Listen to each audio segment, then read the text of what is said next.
to LZ Rooster. Tonight we have Trinidad Corrales with us, Master Barber. Yes, sir. Did I get that right? Yeah.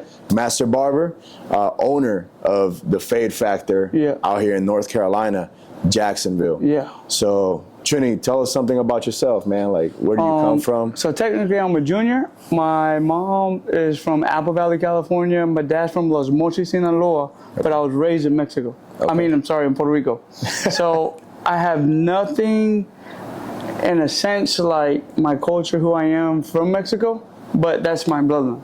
Okay. If that makes sense. And then, so I'm a junior, and I have a son, my firstborn son, which is a tradition in our family. So technically, I'm like the 12th Trinidad in our family. Okay. But my son, on paper in the United States, we only recorded it. Well, my mom started recording it with me. As a junior, my son's the third. Okay. So Trinidad Western Corrales the third is my son. So yeah, I was raised in Puerto Rico. I was born in Newburgh, North Carolina.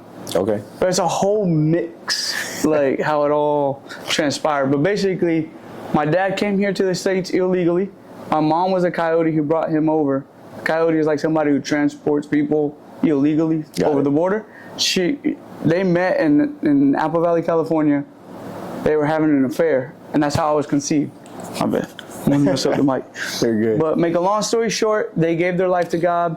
They founded a church here in Jacksonville, North Carolina, and then they became missionaries. And they built schools and preached the gospel and stuff like that all around the world. And my dad was like a leader like that. And there an opportunity came up in Puerto Rico, and he took it. Okay. And that's how I was raised there. So how old were you when you moved out there? I believe I was around 7 years old, 7 or 8, because we moved to Fort Lauderdale, Florida first. Okay. And then from Fort Lauderdale, we went to Puerto Rico. Okay. As a kid, how was it growing up? You have brothers? You have a brother, right? Yep. I had 2 brothers. Okay. And 2 sisters. Oh my, big family. Big family, yeah. So growing up, how was that like? You know, big family, moving around. We were a very tight-knit family, to a degree. As we grew older, things kind of. So with my parents, if you didn't go along with the church, it was kind of like a stigma. Okay. To all the other children, stay away from that kid. Got it. So, but each one ended up taking our own course, in a sense. Like we all ended up backsliding, what they would call it. So the church that we were raised in was, I'm not gonna say it was like, it had cultish tendencies, I guess you could say, but it was a new, you know what I mean? Like a new movement. Got it. So my dad didn't believe in no TV. My sisters couldn't date only to the guy they were gonna marry. We had no worldly music, but that only isolated us more. Gotcha. So as a child, my parents took us out of school and wanted to homeschool us. Okay. And I picked up reading. I was real into reading. And this library donated some books to my mom. And unbeknownst to her, there was a whole pile of books that were about men who had turned to the gospel, but they were like mafia and gangbangers and this, that. But the only part of the book I was interested in was that part, before they gave their life to God. That's all I was interested in. So that had a huge impact on me, those books. And all I could think about was, I want to be rich. I wanted the yachts. I want this, I want that. And my dad could see something shifted in my head. Okay. And then at age 15, they had to, kick me out of the house. Oh, man. Go get my own apartment. So how hard was that for you at the beginning? It was very difficult because I hated the image that my dad had to the world. Okay. But unbeknownst to me, later on, it would be the one thing that had the most impact in my life. Got it. As a young man, I was like, why does he live to serve the lame, the sick, and the poor? Why doesn't he care about money? Why does he always preach about passion, loving what you do? When he was a strong believer, he was against religion. Got you. But how can you be against religion, but every day you pray, every day you are telling men, you know what I mean, to live good lives and this, that, and the third. Later on in life, little did I know that I would want to be a mirror of that. Okay. Yeah. So you speak about passion. Let's talk about that passion. What passion do you have? Maybe it's just, barber, but I've heard you also box. Yeah. So what is a passion in life that made you who you are today? My passion to be as resilient as I can and as to be the best that I can be as myself for others. You know what I'm saying? Because I feel like I've gone through so many stages at such a young age, finding out who I am. When my dad passed away, I lost my identity. I felt like my entire life was to give him a better life. And then when he passed, I lost my purpose in life. Like, okay, now what's next? And so my little brother, I always focused on him. I said, okay, I'm not going to let him lose his life. I'm not going to let him wander off. So my focus was on him. And then when that fell apart, that's when I realized, okay, what do I put all this passion and this discipline and this resilience, what am I putting it in? Like, what can I put it in that's not going to fail? Okay. You know what I mean? And that's when I learned, okay, my family. You know what I mean? I had to align certain things in my life that would stand the trials of time. Okay. You know what I mean? I don't know if that makes sense or not. No, it does. It does makes perfect sense. So when we talk about, so you growing up, realizing what was a priority to you, how to work with that and everything else, what made you become a barber? Like, how did that come into the picture? Okay, so when I was 15, I worked at a marble mine. My first business I ever owned was as we clean cars. Okay. And then that went to crap, and I went to work at the marble mine. Then I got in some trouble, whatever. We came here to the States, went to a youth camp, got out that, and I got a job mowing grass for like $10 a day. Okay. And I went to a gas station, and I saw these albañil, ¿cómo se dice eso? Masonry? A masonry. I found this guy doing masonry. I was like, look, let me come work for you. I'll work for you for a whole day for free, and I promise you'll hire me. So he was like, okay. Came work for him. He sent me under this trailer to go get a snake, because there was a snake under there, and they were doing the foundation to the trailer. And so I did that, and then I went from that to doing what do you call it? Like framing, but like carpenter. Got it. So I did carpentry. So me and my brother both can build you any house from the ground up. Any barbershop you see, I built everything with my own two hands. I took a lot of pride in that. Okay. But then I was getting 1099. So I was like, man, I need to get approved for, I need to buy a house. So I went from that to HVAC. So everything I did, I tried to climb the ladder all the way to the top, to the max that I could.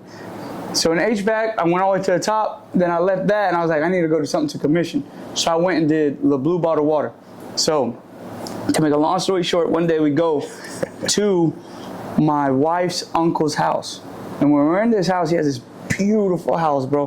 And he has this library. So I go into this library, and I'm looking at all these books, and it hit me as a child. Like, man, there's all these books out there. I walked away from this, right? And so I took 2 books with me. Okay. Boom. Unbeknownst to me, those were the 2 books that were going to change my life forever. So I took these 2 books with me. We're driving home, right? And I think I'm all that because I have this BMW, you know what I mean? But really, I just up here, like I'm doing okay with my life. But really, I was frustrated.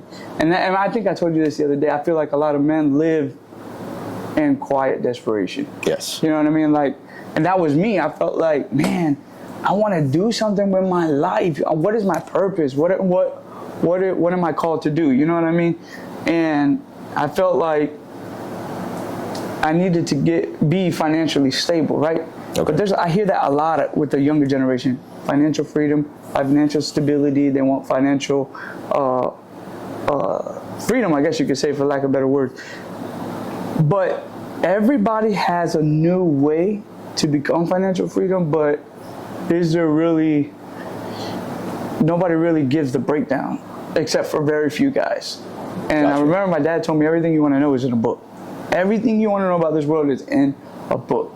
And so I took a book called Think and Grow Rich by Napoleon Hill, Rich Dad, Poor Dad, and The Richest Man of Babylon. Okay. So it ended up being 3 books, not 2 books. And I got a phone call. It was her uncle, my wife's uncle. He goes, hey, and it's on speaker, my wife can hear it. He goes, I know what you did. And my wife's like, what? You know, what the heck? And he said, you can keep those books. I'm going to send you a couple more. And so they had the audio version because I couldn't read that good. So I would listen to the audio version. And then I would I would kind of put the book in the audio book together. Got it. And those were the books that changed my life. Man. Yeah. So when did you start When did you become a barber? Okay, my bad. You asked me that. My bad. I apologize. So then, that's where I was going. So I started reading those books, right? And it started talking about entrepreneurship, talking about financial freedom, talking about how the foundation of your life had to be where it needed to be, right? Okay. So I started to pursue entrepreneurship, and the first business I opened up here in the States was called Sweet Snow Shaved Ice. Okay. So I opened that business up, took off. Then I started DJing, and I started doing all these little things outside of my job with the Blue Bottle Water. And my brother was a barber. And I remember I said, you know what, I'm gonna open him up a barbershop because we're in the mecca of cutting hair. I felt like in Jacksonville, North Carolina, all the Marines have to get haircuts. So I opened up the barbershop for him. Okay. I was never supposed to be a barber. We're in the barbershop on a Sunday and we get the phone call. I get a phone call and it's my dad's last words. You know what I'm saying? He had just had a heart attack. Boom. You know, and I think that was a tough one. The hardest thing for me to do was to stand on one end of the barbershop and know the next steps I take, the next words coming out of my mouth, we're gonna change this man forever. You know what I mean? Like, yeah.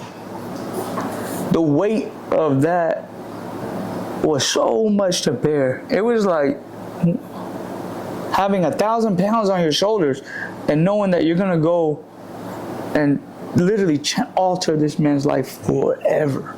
With the next words to tell my brother that his dad was gone. Yeah. He was never gonna see him get married. He was never gonna see his children. He was never gonna see his graduation. He was gonna never see his business thrive at the levels that we thought, you know what I mean, our heads were.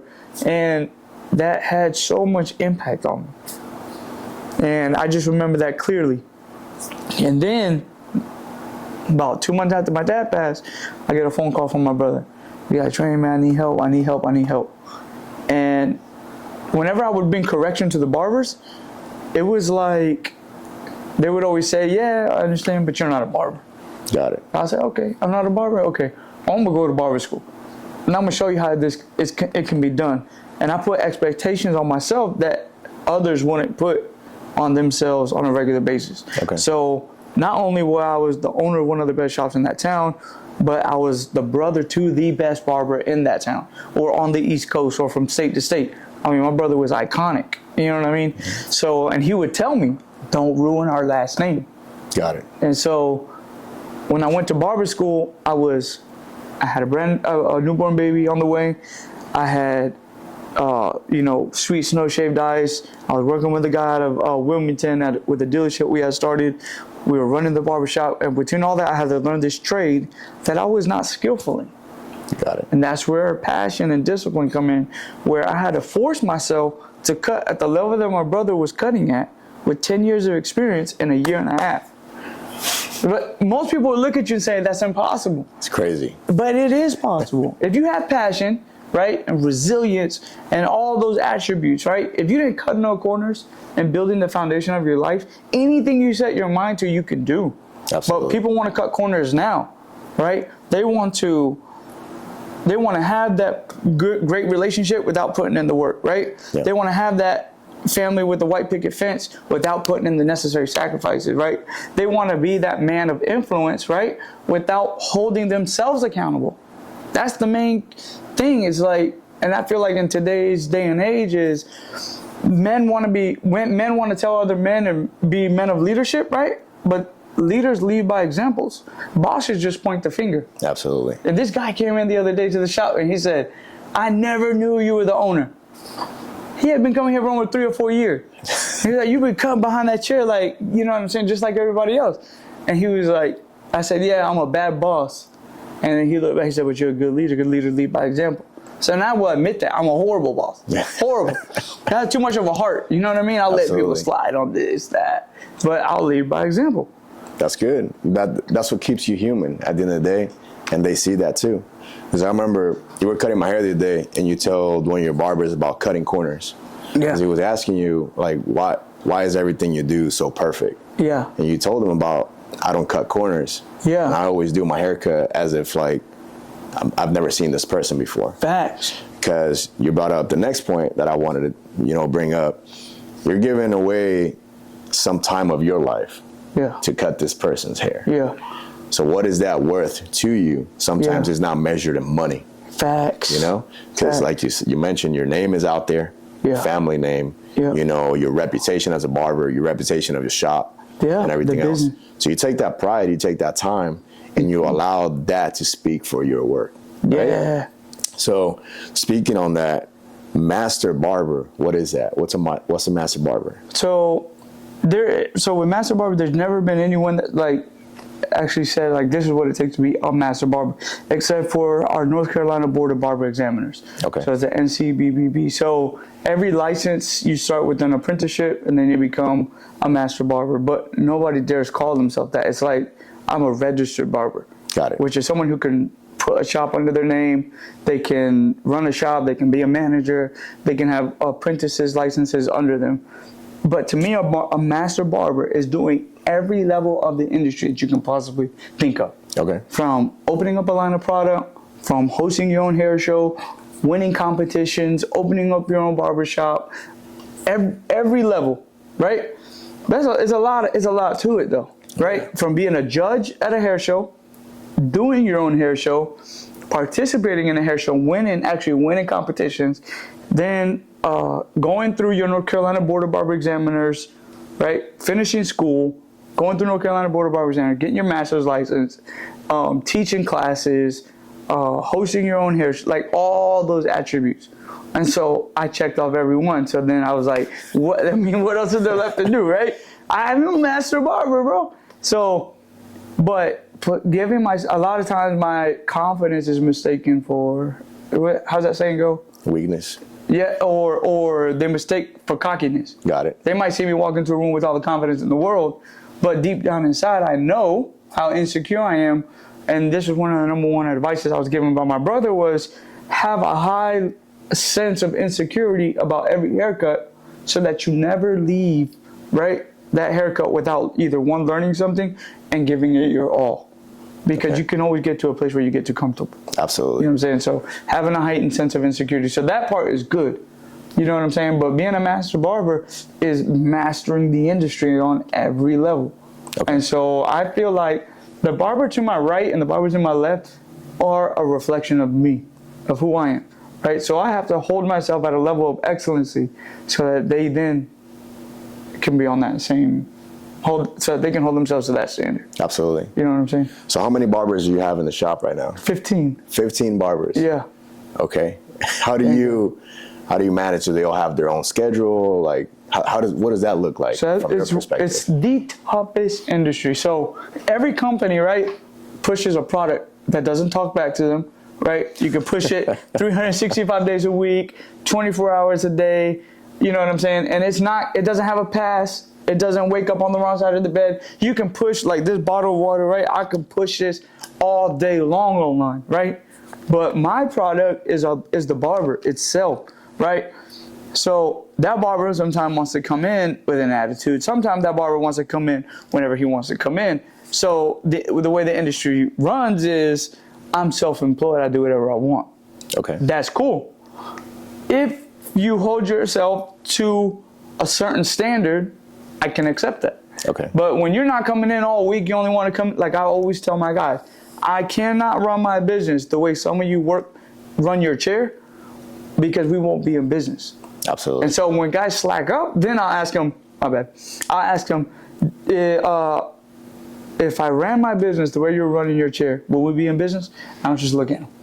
And they'll just look back at me like, so everyone in my shop I know is not going to be here in the future. My goal is to make sure that they open up their own barbershops, that they step into the roles that they see in the future they want to step into, right? But creating those leaders sometimes means they might see me as the enemy. Yep. They might see me as the bad guy. But I always tell them, love me or hate me, you're not going to leave this shop the same man you came when you came in. And so I take a lot of pride in the amount of men that have opened up their own barbershops, have left their shop, the amount of men that have opened up their own product companies and became millionaires. Like I take a lot of pride in that. And my dream, and these guys can tell you, I fired guys for giving up on their dreams. Like when I hired you, right, you told me in a year I want to open up my own barbershop. Now you're coming in at 12 o'clock in the afternoon on a Sunday, our busiest day, You know what I mean? And I tell them, if see it again, you're gone. Because you're a great barber. If all I cared about was your rent, right? Then I wouldn't say a word. Yeah. But there's a reason why you're here and you're not over there at that other shop where the guy only cares about the rent. Because you want to be something in life. You want to go somewhere. And then once I see them giving up, I'll tell them right then to pack your stuff. Because if you're going to give up on yourself, I'm not going to sit around and watch you give up on your dreams. I'm not going to sit around and see you give up on your family, on your children, on their future. Absolutely. Right? I work too freaking hard. You know what I mean? And sometimes I feel like I want it more than them. Like crazy. It's hard. So as a leader, it's hard to teach somebody to care about something when, like you said, you care about it a little bit more than them. But team development, which is something you're talking about, and actually inspiring, you're always going to be the bad guy, no matter at what level, industry. But I think you can balance it. You absolutely can. And it goes with your values. Yeah. It goes with your leadership tenets. So what do you use? What you believe in, you can instill into them. Like you said, the barber to your left and right, trying to make them better. Yeah. So utilizing that every single day and just showing by example. In fact, I would say, don't let that discourage you. Yeah. Sometimes that quiet kid that sits in the corner might be quiet because he doesn't have the jewels to say something. But he's watching. Facts. And he's listening to what you're saying. He's observing everything you do and everything you don't do. Yep. It's like a little GoPro. Yep. They record everything. Oof. But they're learning. Facts. Same thing with that client. Yep. You never know who's going to be on your chair. Yep. Might be, you mentioned the Marines. Might be a military guy. Yeah. Might be a lawyer. Might be a firefighter. Yeah. You never know who's going to be on your chair. Shit, it might be a bum. Yep. That just had some money and is trying to get a job and needs a cut. That's one of the most powerful statements that you just said, because sometimes I feel like we cut the judge, and then we cut the convict, we cut the pastor. Absolutely. We cut the guy going to the church to give his life to God. And it's like we've had clients that come in, I look like nothing was going wrong with them. Yeah. And then we read committed suicide. Yeah. And it just hits the shop like boom. Yeah. You don't know who's in your chair. Absolutely. And what I had to learn was, with each client, everybody in this industry, everybody in this world has their own burden, right? I can't carry the weight for everybody, right? But the most important thing for me to do is to be able to try to have discernment, right? But like I said, the foundation of your life isn't a square. If you cut corners building it, how do you know if certain people are going through certain things? You can't read everybody, right? Absolutely. Only God knows the heart, like they say, right? So, in my opinion, I have to be very careful with the type of conversations that I have, because and the type of music that's coming through the stereo system. Why? Because it creates an atmosphere. Yeah. Right. So if the atmosphere is, F this, F that, blah blah blah blah blah blah. Next thing you know, what are the conversations? Yeah. So in my shop, I try to say a lot. I've got a lot of men that come from all kinds of backgrounds, right? We're a group of misfits that the world counted out, right? But God had other plans. Absolutely. So with that being said, I have a lot of hope in my guys, right? But it is a challenge because sometimes you lose that hope in a sense, right? Because they're making the same mistakes. It's like repetitive, right? Yeah. But what I've learned was, like you said, one, they're watching, and two, if I don't have hope in them, who will? Absolutely. Right? And I think it's the fundamentals of society are so valuable to me to preach to them. Yeah. Because if I have good men, right, who are leading their homes well, right, my business will be stable. Yeah. And that was one of the things that my dad taught me. And when I seen that, I noticed I can tell you right off the jump what guys in my shop were raised by their dads that had fathers in the homes and the ones that didn't. And the ones who did, but the dad didn't, you know what I mean? And I will sit down and have one-on-ones with them. When I have my one-on-one with them, they'll open up. And they don't even realize it. When I say, your dad was dealing with demons that you didn't even know of, and those got passed on to you. Now you got to deal with the same issues. Yeah. But the question is, are you going to break the curse? Are you going to stop the running around? Are you going to stop the drugs? Are you going to stop the alcohol? Are you going to throw a pity party? You know what I'm saying? Are you going to become so self-indulgent You know what I mean? That you want everybody to feel your pain. So you're lashing out. Because you feel like the world don't understand you. Yeah. Right? It's not the world's job to understand you. You know what I mean? Like you said, you don't know who's in your chair. And you're expecting me to carry your weight? You know what I'm saying? It's, what's the word that I'm looking for? Lástima propia. Self-pity? Self-pity. Yeah. Like a lot of self-pity, man. Gotcha. And it's like, bro, the whole world is going through issues, man. Yeah. You know what I'm saying? But how easy it for us to fall into self-pity. Yeah. But what does the world preach to us? Worry about yourself, man. Self-awareness, self-health, self-mental, right? That's all they preach. Self-care, yeah. Yeah, self-care, bro. And sometimes that's good. That it is, they're right to a degree, but bro, if you don't live your life worrying about other people, you're gonna wake up one day a lonely man with a cat by your side, sitting by another lonely woman who never got married. You know what I mean? You didn't even get a dog. You got a cat. Yeah, bro. A cat, not even a dog, bro. Because they self-pity, we're worried about me. No, bro. The greatest men, right, who want to have the most influence think about everybody else before they think about themselves. And that's your job as a man. Right? You can cry about it, you can whine about it. Nobody understands me, nobody that. Bro, and this is what pisses me off the most. When a man says, or anyone, you know, I'm just speaking from a man's perspective at this point, because I know this word goes a lot of different directions these days. from a man and woman's perspective, right? Is if you're paying the bills of your house, right? When you and your co-wife are getting in an argument, and I'm paying all the bills, I do this, I do that. You're in no position to throw any of that in nobody's face, because that's your obligation as a man. Everything you do outside of that, now we can talk. But if all you're doing is paying the bills, bro, you're just doing what anybody else can do. You know what I'm saying? That's your obligation of the house. But most men want to be called the leaders of their home, but they don't want to give the wife a reason to lead. You see what I'm saying? Oh, yeah. Where am I following you to? Where are we going?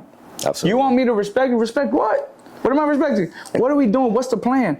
And like I always tell them, a man without a plan is like a boat without a captain, bro. You just lost at sea.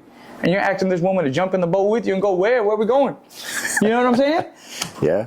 Anybody can pay the bills. You know what I'm saying? But after 15 years of marriage, I've learned, can you still buy the flowers? Business. I'm behind any millionaire, every president, every great man in society, you'll see a strong woman. The only reason why Warren Buffett got divorced is because he don't got to do business no more.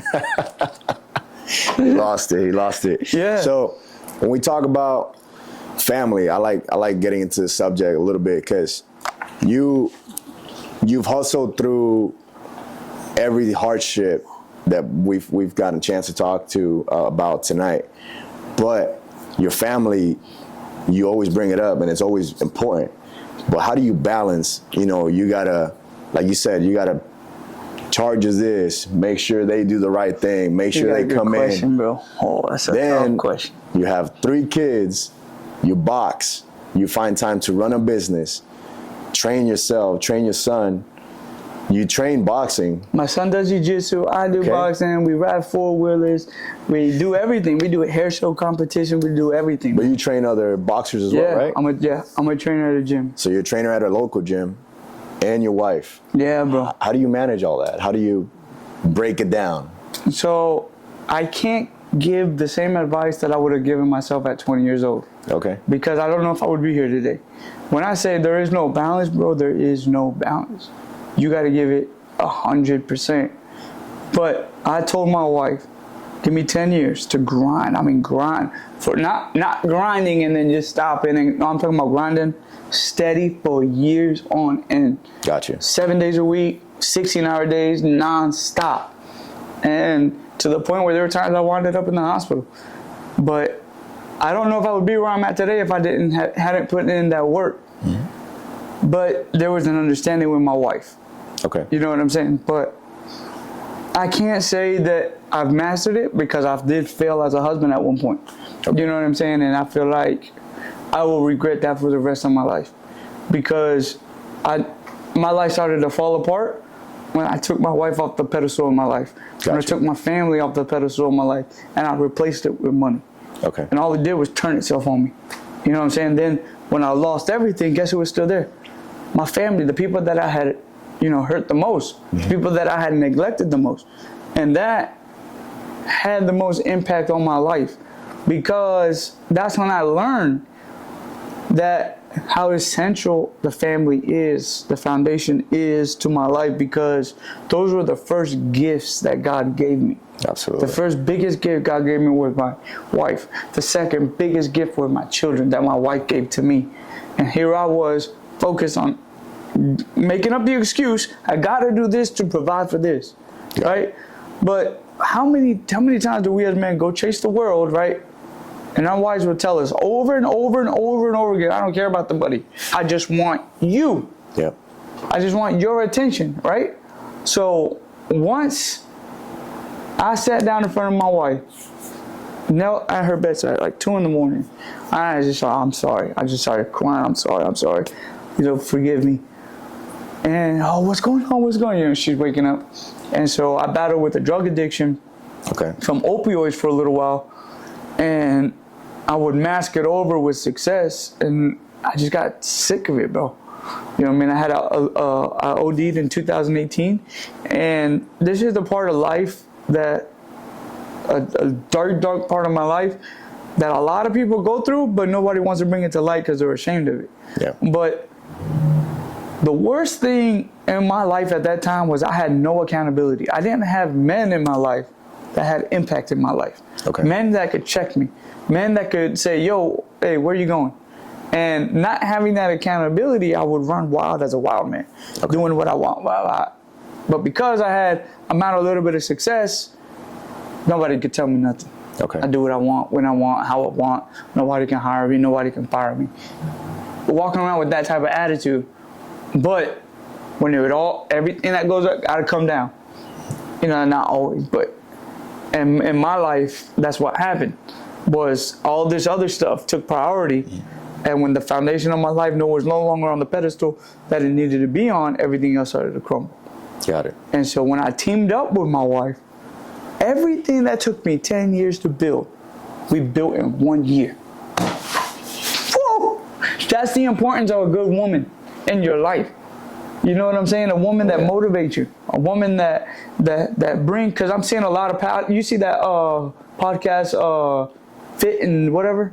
I don't know if I'm allowed to mention this on your podcast, but no, I don't care. Called Bring Fit. It's called Fit and something else. But, dang, man. Fit and something else. No, that's not the name of it. It's called Fit and, dang. Anyway. It's kind of catchy. But they always say, what do women bring to the table? This, that, and the third. Okay. Right?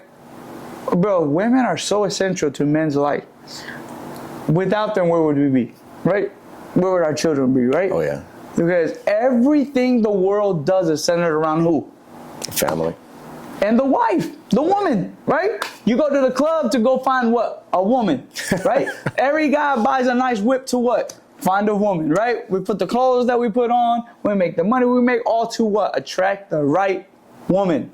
So if everything that we're doing is to attract the right woman, then why do we at times not give them the value that they deserve? You know what I'm saying? Oh, yeah. And so once me and my wife really teamed up as a team for real, bro, it was like, boom, everything was like, dun, dun, dun, dun, dun, dun, dun. But I had to earn her trust because I didn't have it. You know what I'm saying? I had to earn her respect because I didn't have it. You know what I mean? I had to do everything the hard way. And my wife was never the type to pick up my phone or just go through. But bro, I would throw it there.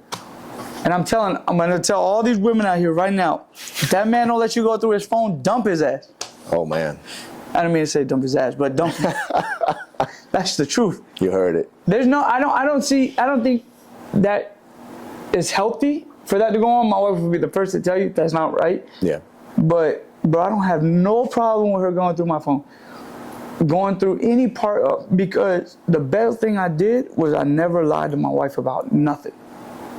Now, at times, I would beg for her not to ask me questions.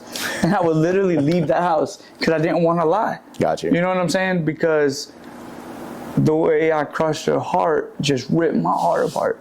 Because the damage I was doing to her mentally, not in a sense, I wasn't like abusive in any way, not physical in any way, but not just doing my part as the husband, not coming home on weekends, going wherever I wanted to go, being seen with people I shouldn't have been seen with, and doing things like that. Yeah. The way it crushed her, and for me to wake up on a Monday morning after a weekend out crazy, and her to be making me breakfast while I'm laid out, hungover, bro, she showed me unconditional love. And when I experienced unconditional love, bro, that made me want to fight for this woman like never before. So a lot of women want the type of life that my wife had, but they won't go through what my wife went through to be where she's at today. And so I probably got derailed from your question, but my point was this. Still talking about family. Yeah, bro, because that's the foundation to everything in life. That's good. If you cannot skip that, yeah, that has to be solid. A lot of guys will go through life, everything they build washes away quick when the storm comes, right? But if they can just set the foundation, if they focus on that first, get the foundation set. The steps are simple. Get your proof of income for 2 years, file your taxes for 2 years, buy your first house. If you're not in the military and you can't get a VA, get you an FHA loan, right? No money down. Get you an FHA loan, go buy your first home. Boom, you got your house, right? A place you can call home. Nobody can kick you out of it. The contract isn't going to go up. Put your wife in that house, right? First, go find you a good woman. But if you don't have you a good woman, go get you a house. There you go. You know what I mean? Start with those little steps in life. That sets you up so if the business doesn't work out, you still have your life, right? Because when you're going for the business, you can't have a plan B. It got to be, boom, focus. You know what I mean? But businesses don't always work out. Absolutely. Partnerships don't always work out. Yeah, that's good. So, say you got 3 kids. Yeah. How old are they? I got a 10-year-old, a 3-year-old, he just turned 3, and a 7-year-old. Oh my. Yeah. All the ages. Yeah, all the ages, bro. Yeah. All boys? No, 2 girls, 1 boy. 2 girls, 1 boy. Yeah. And that's my whole life right there. Absolutely. That's my whole life. But when you going back to the question where you said, what's the balance between family? Now, what I've learned, you could probably fast forward this part. I don't know how you want to do this part. Now we're going to keep it. To answer the question family, I like your shoes, by the way. Thanks, I keep wanting to look at them, so I'm going to look at them. All right. So, the balance between family is prioritizing the things that matter the most to you in life, right? Prioritizing your time with your wife, right? Needs to be your time with your wife. Time with your kids need to be time with your kids. I wasn't good at this because in my family, we weren't touchy, feely. Gotcha. My dad wasn't always one giving words of confirmation, and my mom wasn't one, you know what I mean? They come from rough past too. Both drug addicts, both drunks. They both were turning their life around. I was just grateful for my dad to be there, period. Yeah. Be married to my mom till the day he died. That alone I was grateful for. But he was an extremely wise man. But what I learned was that my dad, when he would take my mom on dates, when my dad took my mom on dates, he didn't even bring his cell phone with him. It was just him and my mom. And bro, we were kids, and he knew when my mom needed it that much that he would leave us. At the house. If we didn't have a babysitter, he didn't care. And so, one thing me and my wife promised to each other is we would never let our children stop us from living life. Okay. And one thing we would never do is we would never put our marriage on the back burner for our children. Because our children, right? And this is why I always say, the love of a mother is unique. Right? Yeah. It's only. But your mom loves you because she's your mom. Mm-hmm. Your brother loves you because he's your brother. Your sister because she's your sister. Your friends because they're your friends. Your cousin because he's your cousin. Only one person loves you without having anything in common, and that's your wife. Right? So that's the most unique love ever. Right? But men will allow even their own children to come in between them and their wives. Unbeknownst to them, the kids are going to grow up and they're going to leave, bro. They ain't going to want you around. They ain't going to want you to drop them off at school. Yeah. And guess who you're going to be stuck with? That person you stopped dating. That person you stopped buying flowers for. That person you stopped calling in the middle of the day. That person you stopped texting. That person is going to be there. You know what I'm saying? My kids are little right now. Thank God my dad told me this. You know what I'm saying? Thank God I got blessed with that knowledge. So I always tell my guys the same thing. Don't push your relationships on the back burner, right? For business, for your children, for nobody. Not even men. There's some men put their moms and their dads on top of the pedestal. Bro, your mom ain't giving you. You see what I'm saying? Yeah. That your mom ain't giving you kids either. The best gifts in your life. Your moms ain't there for you when you coming in late at night from work. Yeah. You got to deal with the grumpy you, the worst side of you. That woman is there. So when you putting it on the balance, prioritize it. Bro, if it's once me and my wife right now, I got 3 days off a week, right? But I have one night a week that is just me and her. But I still got my little one. So our goal, my goal from the moment I wake up is to make sure I send her texts all day. Because I already know, you know what I'm saying? I might get lucky that night.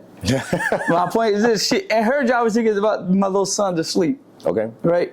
So we don't trust nobody with our children. Now, maybe it's just a thing with me, but my sons, I would let somebody babysit my sons. I know it sounds crazy, but my daughter, I wouldn't take no chances with her. And I was always real insecure with my daughter. I never posted her online. Never let her stay at anybody's house, nothing like that. And that goes to a deeper subject in my life that I had to change. But the main thing is prioritizing your time with your family, recognizing I need to, even if it's helping your kids do homework, making sure my son, was involved in the combat just like me, making sure I kept that time with those kids on my days off, because they go to school all day. Got it. You're at work all day. By the time both of you guys come home, both people are tired, right? Yeah. So my mentality was, I'm gonna work 10 years as hard as I can so I can never work another day in my life. And it's a different feeling to want to go to work and having to go to work. But work gives us purpose in life. So I don't feel like I'll ever stop working. Yeah. Because I love what I do. Absolutely. But on the flip side of that, when summertime comes around, I'm having fun with my kids. Nothing's gonna come in the way of that. But I need a guy's night out. I've never understood that. Maybe that's for some guys. I'm not gonna knock nobody because I got friends that do that. Yeah. But I don't want to be with nobody else but with my wife on my days off. Yeah. You know what I'm saying? That's my best friend. I don't want to be with nobody else but my kids on my days off because I work so hard. If you're a guy and you gotta have a guy, I need a guy's night out. You're not working hard enough. You're developing barbers and you're developing leaders. Yeah. In a way. Future business owners. Future business owners. And this is what I want to talk about. There's a segment this is what I call urban leadership. Okay. Like we talked about earlier was you never know who's in your chair. Yeah. You never know who's going to come in through that door. And you never know how that person leaving is going to be. Yep. After that day, for the rest of their life, whatever the case may be. Yeah. And something you've touched up on it a little bit. We speak about church. We speak about beliefs. We talk about our values. Mm-hmm. And something we take for granted sometimes is those people who subconsciously teach us all these values. Yeah. We have teachers. Everybody goes to school at some point, right? We have maybe firefighters that people want to look up to. Yep. You have every kid. You have cops. Yep. Kids see a cop, they're up there. They see military. We're in a military town. For me, was always on the I looked at them like G.I. Joes. And then when I come to this town, when I met Marines, some of them were like, man, I don't want to be in the Marine Corps. I don't even want to. And I'm like, bro, when I was growing up, Marines were like everything to the rest of the world. Yep. When everybody wants to be a G.I. Joe Marine. When I used to think about Marines, be like, oh my gosh, bro. We're talking about leaders, and you envision something like that, like you see maybe a uniform, maybe you see a figure, like a leader, maybe, I don't know, a politician, an instructor of some kind, right? Yeah. But nobody talks about the everyday leaders that impact those lives at an even smaller level. And like you said, like the small things matter because now you're not cutting the corners. Yep. You see where I'm going with this? So if you don't cut those corners, you're shaping the environment, you're shaping your community. Yep. And you're helping at the end of the day because maybe that person had a voice to be heard. maybe you change that for the positive, and then that impact you made, you may not see it then, you may not see it ever. Yeah. But you changed somebody's life. Fact. All right. So that's my urban leader concept, because it's not just a barber. Yeah. You know, like you talk about men and women going out. Go out to a club, who do you talk to? Woman. Oh, your buddy next to you? Oh, a woman? The bartender. Facts. Because you're getting a drink. Oh, yeah. Now you go to that bar every weekend. Yeah. You become a local, just like at the barber shop. Yeah. Who do you talk to? Yeah. The bartender. Oh, yeah, the barber. So who knows more about your life than even your family sometimes? Facts. That same bartender. Because they open up. Absolutely. And behind the chair, it's kind of like that. When you start rubbing somebody's head, there you go. it's kind of like, bro, they just start talking. It's a love language. Yeah, and I think that's the hardest thing, though, is as a barber, is when people confide in you, not to learn how to take it like a grain of salt, right? Digest it. But it was the hardest thing for me because I was Mr. Captain Save the World. Got you. But I had my own burdens, bro. But sometimes guys were coming to me with their marital problems.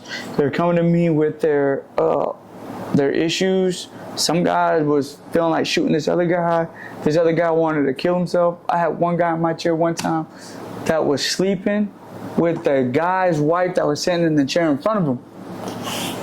Imagine that. You know what I'm saying? Yeah. And then, bro, it was crazy, bro. I've had a guy in my chair and another guy come in with his wife, and he's sleeping with that dude's wife, and that dude's sitting with his wife right there in the chair, as if nothing's going on. Shit, we're gonna need another podcast for that shit. Bro, as a barber, but that warps your head, though. It does. It messes with your head, so as you're trying to have an impact on others, you got to know what your limits are. Absolutely. You got to know, okay, I don't know enough about this particular topic to engage in it. Like, I don't know about for this other topic to engage in it, because I found myself running literally right after a haircut to go, a Marine's wife asking me to go check up on her husband to see if he committed suicide. The amount of things going through my head, bro, and on my way there, and I thought, what am I doing? Yeah. But if it's in you, it's in you. You can't even stop yourself. Absolutely. To want to lend a hand, to want to care about others, to want to make an impact, right? Yeah. And if you're a business owner, one of the hardest things about working in your business is this is you took the risk. Yeah. You spent the time and energy, blood, sweat, and tears to build this. Yeah. To see someone next to you not care about it like you do, you have to be real careful because there's a fine line there, right? And I've learned too, like when you said earlier in the podcast that there's people watching you. This one guy came in one day, would not say a word to me, would not talk to me, wouldn't do nothing. So I pulled him, I said, what's going on, man? He said, no, man, I want to talk about it. I'm just going to come here and I'm going to work. That's it, don't bother me. So mind you, me and this dude were like close. Yep. Before this, everything was fine. I pulled him to the side. I was cutting hair. I said, I need to talk to this guy real quick. I said, come here, I need to talk to you. Took him to him, I said, listen, this is not going to work. I'm not going to come in here every day and you treat me like this when I don't feel like I've done anything wrong to you and you're disrespecting me like this. Bro, the tears just started flowing out of this guy's face. He said, man, I held you up here in my life, bro. And he said, you let me down so bad, bro. And right there, my heart was just like, boom. Here's this kid, bro, I'm trying to help out. I could see a mirror of myself in him, the potential he had, right? But I walked up to him and to a girl that worked in my shop, and I said, so did you lose your, I don't even know if I could say it, but I said, so did you lose your virginity tonight? I told him that in front of this girl in a joking way, because we all had went out to eat. Got it. Bro, that crushed him more than it even crushed the girl. And I looked at this man dead in my face, dead in his face, and as a man and as a leader, I told him, look, I said, as a father, you know what I mean, with my daughter, and as a husband, I'm telling you, I apologize to you I take full responsibility for my actions, for the words that were spoken. I'm going to apologize to that girl for the way that I spoke. And, you know what I mean? I know it's going to be hard for there to be repercussions for my actions, but just letting you down, I said, is enough for me, bro. That killed me. Yeah. And then I turned around and I said, but remember this. Don't you ever put no man on a pedestal up here in your life, because every man will let you down, because nobody is perfect that walks this earth. Nobody. Everybody's gonna make mistakes. Absolutely. But it's not the mistakes that the man makes that defines him. It's how he reacts to those mistakes, how he owns up to those mistakes, how he takes responsibilities for those mistakes, and how he chooses to walk forward. You know what I'm saying? Oh, yeah. So I said, and I'm taking full responsibility for that. But when you do get that next person that has influence in your life, don't expect for them not to make mistakes, bro. Absolutely. Because they're men, they're gonna make mistakes. You know what I mean? But pay attention to how they react to those mistakes. You know what I'm saying? How do they stand back up? Got it. Makes a lot of sense. Yeah, man. So we're going to close out here, man. I just want to say thank you again for having us. Thank you for opening your shop to us. Oh, yeah. Spade Factor on Gum Branch. Did I get that right? 2457 Gum Branch Road. 2457 Gum Sweet Branch 200. Yeah. Out here in Jacksonville, North Carolina. So if you're ever here in North Carolina, make sure you check him out. My boy Trini. It's a pleasure. And all his barbers, definitely top tier. Thank you, man. I appreciate it. Thank you for the experience. Oh, yeah, absolutely. And never forget, you guys always have an impact. Thank you, man. In everyone's life. Thank you, brother. Thanks. Appreciate you, man. It's a pleasure. Thank you.